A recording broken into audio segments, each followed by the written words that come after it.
Iran के साथ मिलकर अरब देशों ने अमेरिका को बहुत बड़ा झटका दे दिया। सबसे बड़ी बात यह है कि इसके पीछे चीन का खेल है।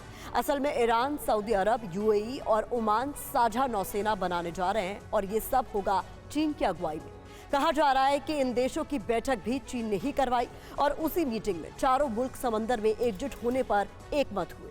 हालांकि ये आइडिया नया नहीं है, बल्कि 2014 से ही इस पर काम चल रहा था, लेकिन कामयाबी अब जाकर मिली।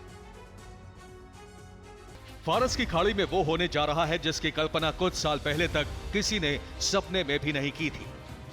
ईरान, सऊदी अरब, यूएई और ओमान, इन चार देशों ने मिलकर ऐसा खेल कर दिया कि अमेरिका देखता रह गया।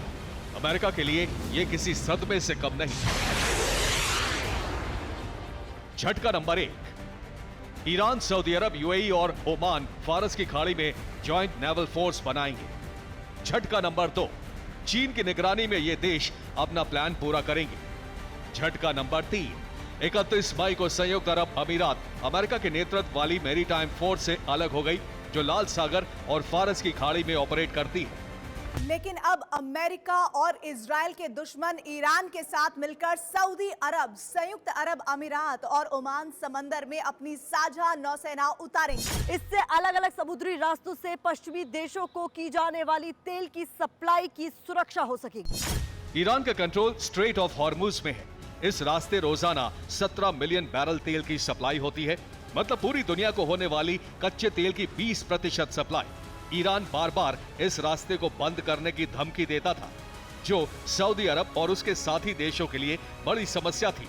इसके अलावा बाब अल मंदेब स्ट्रेट, जो अदन की खाड़ी को भूमध्य सागर से जोड़ता है, इस रूट से रोजाना 4 मिलियन बैरल तेल भेजा जाता है। लेकिन इस रूट को यमन के शिया लड़ाकों से खतरा था, जिनको ईरान से पैसे और हथियारों की मदद मिलती रही।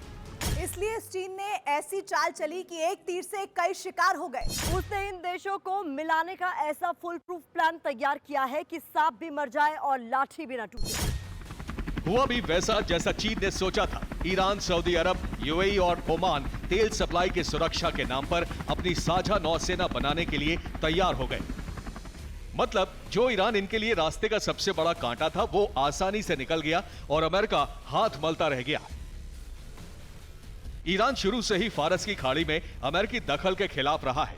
पिछले शुक्रवार को ही इस्लामिक रेवोल्यूशन गार्ड्स कॉर्प के कमांडर ने बयान दिया था कि सिर्फ ईरान और दूसरे क्षेत्रीय देश ही फारस की खाड़ी की सुरक्षा तय कर सकते हैं और इस इलाके में अमेरिका या दूसरे किसी मुल्क की जरूरत नहीं है।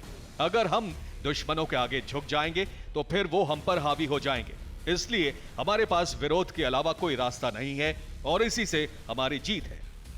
ईरान ही नहीं, सऊदी अरब के प्रिंस मोहम्मद बिन सलमान से भी बाइडेन के रिश्ते दिन ब दिन बिगड़ते जा रहे हैं। अमेरिका से इन देशों की यही अदावत चीन का काम आसान कर गई। हालांकि इस बेड़े को बनाने की कोई समय सीमा तो तय नहीं की गई, लेकिन जीसीसी यानी गल्फ कोऑपरेशन काउंसिल में शामिल देश इसकी रूपरेखा तैयार करने के लिए बैठकों का दौर शुरू कर चुके हैं। Bureau report, TV9 Bharatvarsh.